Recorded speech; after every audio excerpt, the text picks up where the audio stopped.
Hi, one of the questions I get asked a lot as well is also about mentors. And do I have a mentor? Did I have influences growing up and becoming the person that I've become? And the answer is, of course.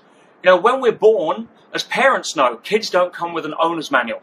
Now, most businesses, and especially if you go through business school, doesn't really prepare you for what actually is going to happen. So, of course, it makes sense to learn from those that have done it. That's the difference between advice and opinion. Everybody has an opinion. Some people, several. But advice is something different. Advice is information that is given to you by people who have already accomplished or achieved the result that you are looking to get information on how to achieve. That is divorced and separate from any other bias. Does that make sense?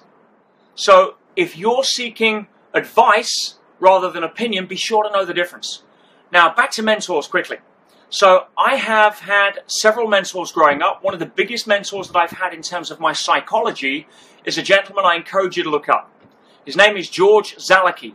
Now, George has a website that is www.georgezalicki.com. And I recommend you get into his work as I did as a young man. It made a profound influence.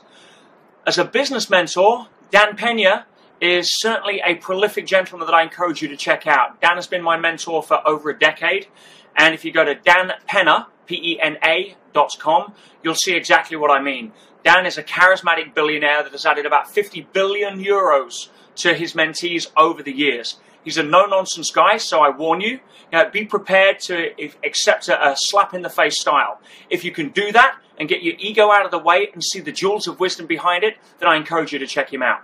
But the message here is simple. Make sure you get a mentor and somebody who's qualified to do it. You do that, you're well on your way.